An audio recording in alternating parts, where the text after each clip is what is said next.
walk that way, that way, that way, and that way, and I don't feel what I'm feeling right here. Some of you asked if we could call out names, and yeah, certainly. When we get to the end, if you'd like to call out a name of remembrance or call somebody home.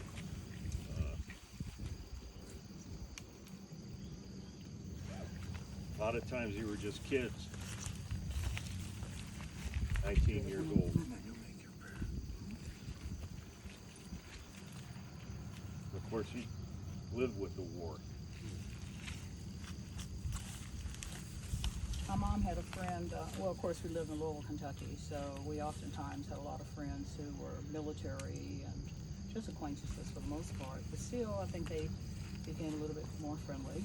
And I think he was regular Army. I think he retired out either as first sergeant or master sergeant, I don't remember. But she used to talk about some of the stories he told her from Vietnam. One in particular stuck. He talked about the enemy ran into a school, and he was given an order to destroy that school because they were artillery. And he said, "Sir, there's children in there." He said, "Take it down anyway." Great is thy faithfulness, O God my Father. There is no shadow of turning from thee. Thou changest not, thy compassions, they fail not. As thou hast been, thou forever will be. Great is thy faithfulness. Great is thy faithfulness. Morning by morning, new mercies I see. All thou hast needed, thou hand hast provided. Great is thy faithfulness, Lord, unto me. Thank you. Oh.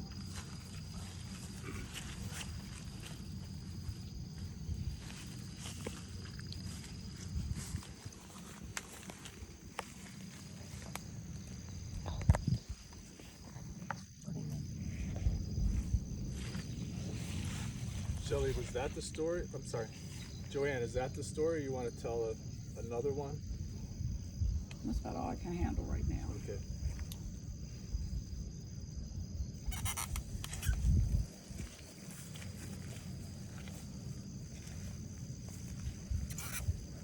So my friend Bowen, like so many of us, is a crusty veteran. And she lost her brother, Buddy. We don't know where. We know that that there were 4 parachutes that left the plane, and that 3 people were recovered, alive, unharmed. Buddy was not recovered. And so, like a good sister, Joanne has been nagging and cajoling and trying and searching for much of her adult life to understand what happened to Buddy. Where did he go? Is he a prisoner somewhere that they're just not admitting? Is there someone who knows, or someone who has an idea of who else knows? At this point, she's at a dead end. And yet the last thing she said to me on this topic was, somebody must know something. And she can't let it go. Because she is a good sister. And so, as we gather here today, we remember Buddy, whose pictures I will be happy to show you guys. There's pictures of his crew, there's pictures of him. Just an easygoing guy who was trying to do his job and who drops out of our consciousness.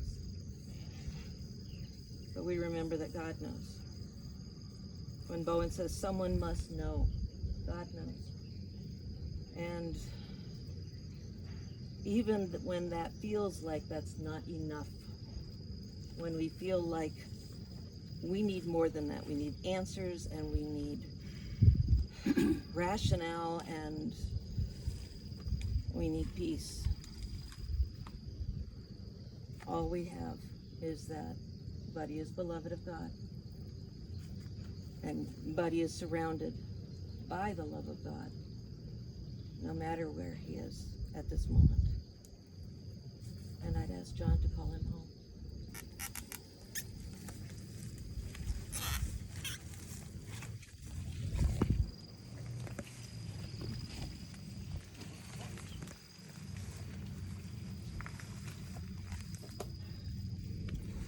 So first I would like to ask us to remember Calvert Gooding. He was a warrant officer. He served with the 1st Cav. He was your soldier's soldier. You wanted him at your back, he was the one. He was also a fearless pilot and maybe a little bit reckless, but that maybe was useful in the war. He was wounded once, sent to Japan, came back, came home. In 2000, he died of the after effects of Agent Orange. So this stays with us, all of us, for a very long time as we talk about. And secondly, I would like to ask your blessings for John Larson, a friend I met in 2015. I knew that he had some war experience that was impacting his life and had for years. He served with the 3rd Marine Division in 68, 69. And even since we've been here, I realized that I could offer this opportunity to him. And he had said that there wasn't a day, not a day, that goes by that he doesn't think of something doesn't come to mind. He's been to therapy, he's done the work that is offered to him through the VA and other sources, but still, it lingers with him. So I asked him, is there something he'd be willing to share that was an example of that those lingering images? So he said, I'm going to read his words, and exactly as he's written them, and you can understand as you understand. He says, so I'll just kind of ramble a bit, because every day there is a moment when some unknown sound isn't recognized, and a bit of a shock wave goes through my body at the speed of nerves, with or without adrenaline. Then maybe a face pops into view of a fellow whom I can't remember his name now, but at the time I was speaking with him, calling alert of rockets coming in, seeing the wormy trails from the tower post, and a few moments later, when I began to hear them, I rung the 386. They're about to land Bennett. The hand crank siren, he says, okay. I saw the rockets land in the company area and in the Arvin 105 battery next to us. This occurred in dawn's early light. People were running, taking to their slit trenches. Multiple ring-ups, no answer. When the watch was over, and now at the CP, one rocket made a direct on the CP, directly over Rick's head. 5 others in there too. Now I remember his name, and it hurts still. He drove the 6 by the day of my first firefight. My post at the end of the day was located about 75 yards on the ground, Tanglefoot and Concertina. A blazingly beautiful full moon, about 0200 hours, I saw movement just downgrade from the CP. A tiger came bounding, 25 feet easy. I pulled up on it, the tiger. The moon, so magical, so wonderful. After watch, I showed the men in the hardbacks, 8 feet from the CP, the tiger's pug prints in the mud. Months earlier, shooting my M16, All I could think of was how annoying the spring in the stock was, but there was no beauty in that moment. There was a period, like clockwork, we got incoming 3 times a day, ate a lot of sea rations, still like them, can't get them. First out of Dong Ha to Kan Lo, opened the road, maybe 5 kilometer, tail Charlie flank, 105 road, bent, Projo fused comm wire leading out, instant 100% adrenaline, don't draw a crowd. Dong Ha had a reputation for getting ammo and fuel bladders blown up. Sometime in the early spring, still in the Comco area, French buildings to live in, totally open, 20 by 40, Arvin 105s, forward of the guns, 10 to 100 feet. Got noisy. I'd go watch the show. Had been with the 5th 8-inch battery before here. Sunday morning, the magic hour before dawn, before I got out of the rack, I was yelling, "Mortars!" And before getting 30 feet to the corner, open top of the bunker, the whistling began and went to ground. 1 round, 25 yards out, adjusting, maybe less than 5 seconds, diving into and heard the next round leave the tube. Mike G piling in. 2 rounds, 25 feet out. Grady B, Willie B, Willie brought an 8mm movie camera, piling in a few seconds later. The slit was about 18 inches, had an air cargo pallet with 2 layers of sandbags. 3rd round, secondary? Unknown to us, the 105s had moved their ammo dump further from the guns and closer to us. There wasn't enough room for 4, couldn't get all to the ground. Grady and Willie got out, small arms were cooking off, and occasionally larger blasts. The 12 by 12 were getting chewed up, hot shrapnel occasionally getting burned, taped, trapped by the flak jacket. Taking a look around, see if anyone trying to get through the wire. It got to be full daylight, plus, by now, bigger blasts. Hope the other guys in the other bunker were okay.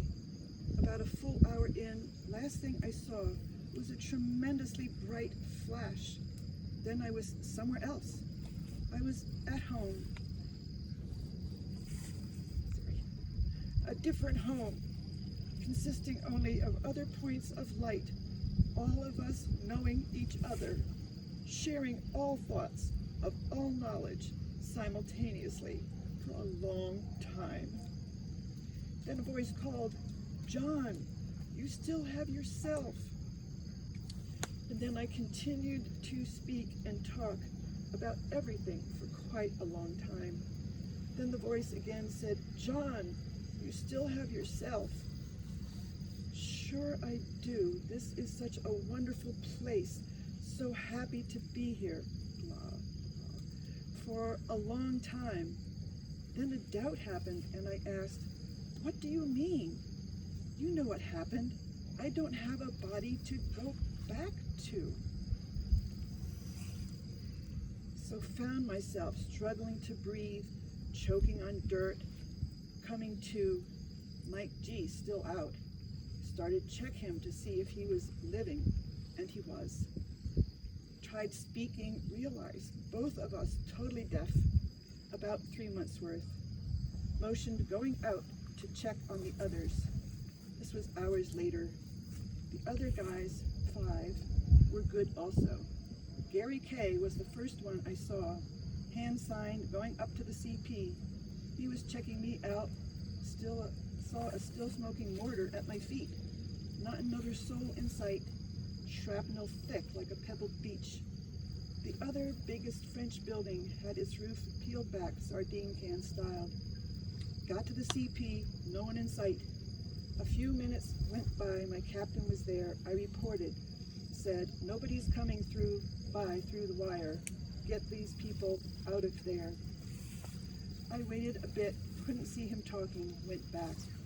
3 or 4 hours, and an Army APC dropped its hatch and brought us to the CP. The simplest takeaway is that there is a God. I've been blessed and hope so again, and for all that have gone before. Oh.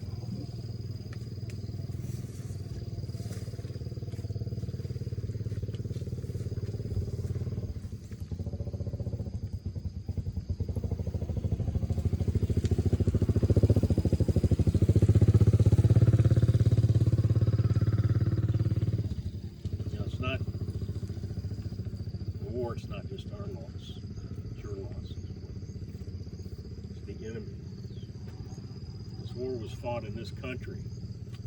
We carry scars inside us, wounds inside us that are passed down. Your whole country carries wounds as well, reminders when we come here. I'm very grateful that you let us come here and do these ceremonies. We do them not just for us, but for you as well.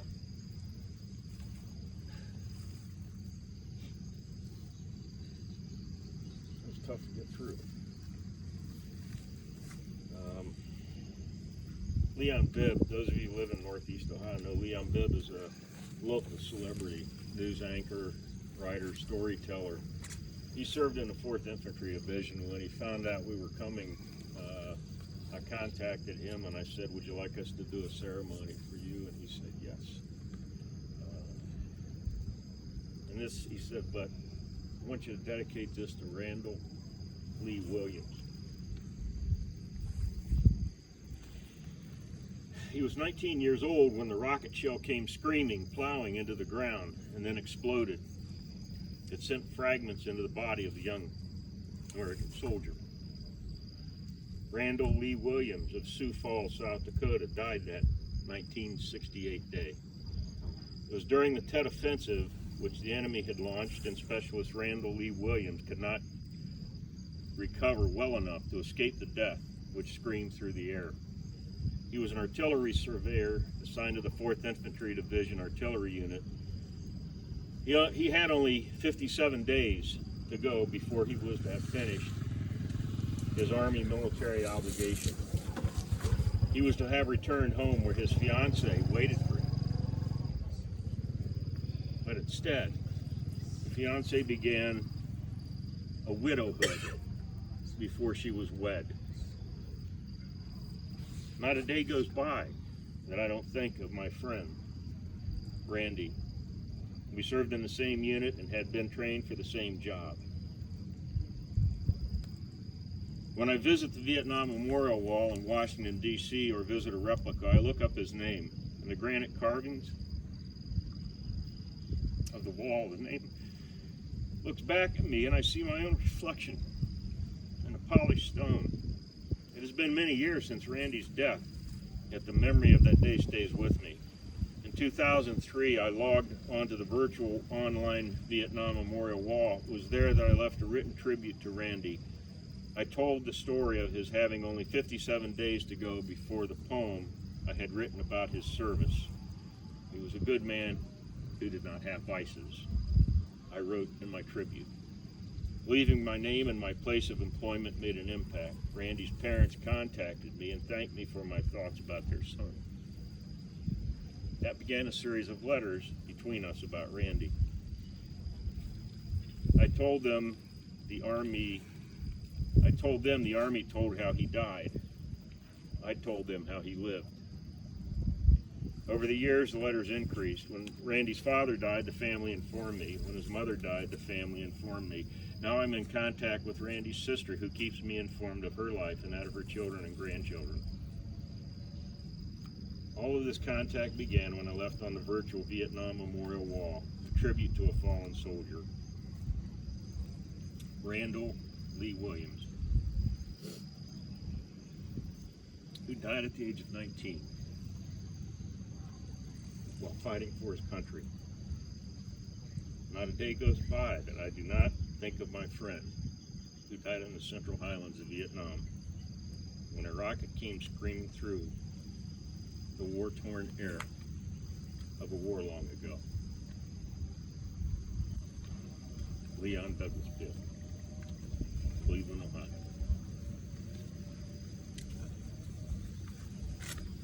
When you pour the water, it's participatory, so pour from the deepest place in yourself and don't keep the sadness inside of you. And we're enacting that compassion for all beings. We're enacting what you see in that statue, and also more than we understand. So we put the water before we sing.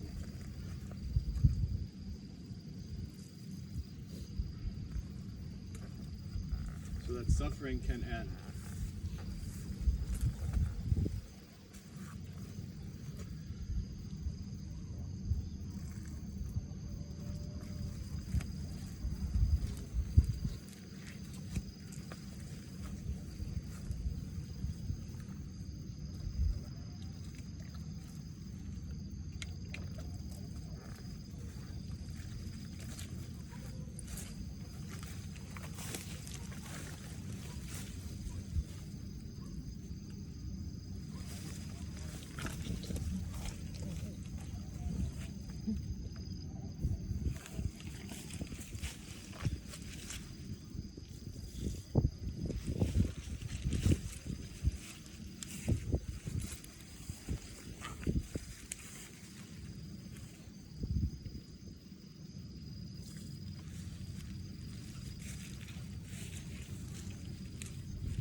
Same with the singing. Sing from the deepest part of your darkest place and bring a song through it.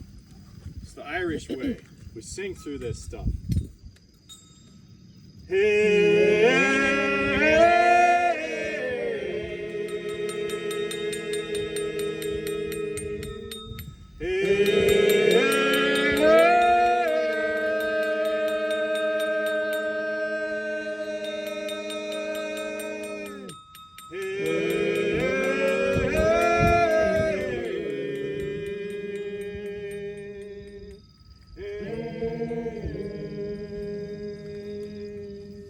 And Dale has prepared a poem for this spot right here.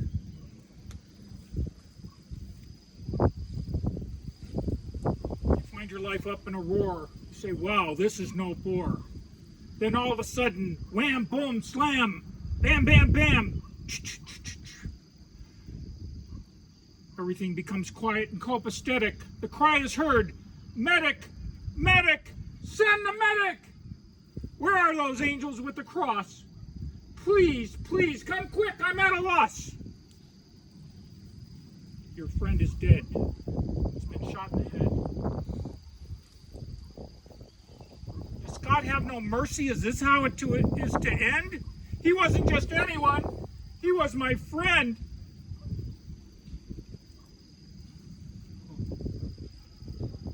Oh. So we're inviting everyone out from that sad place to come to a new place. So. Break the hell, wake them up. Invitation to come to the feast. Loosen anger, let forgiveness open heart.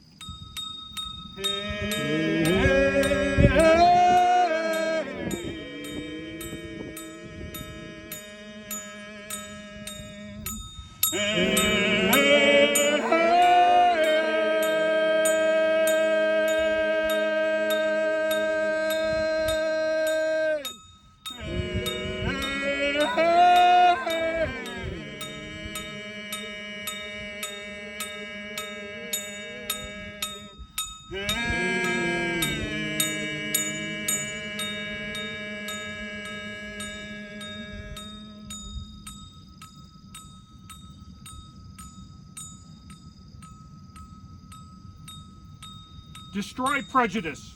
Destroy all stereotypes. Destroy negative karma. Open narrow throat.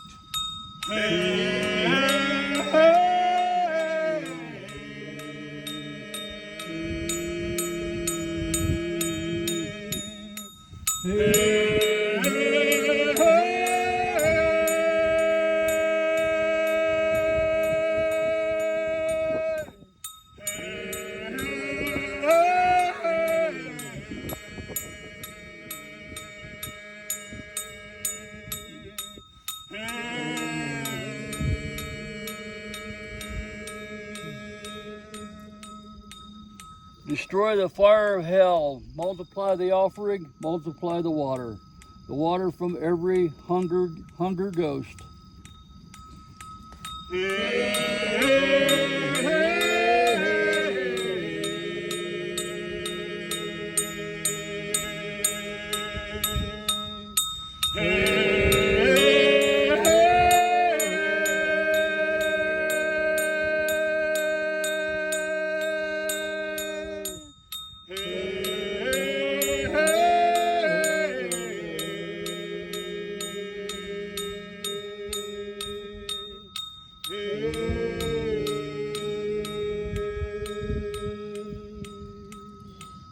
Improve your condition.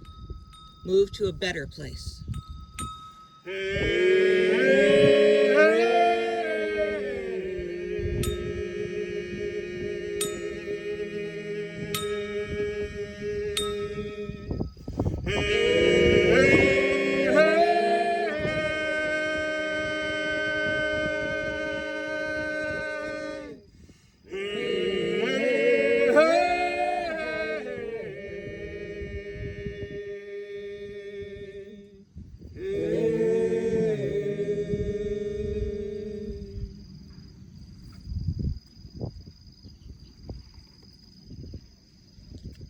Aho. Aho.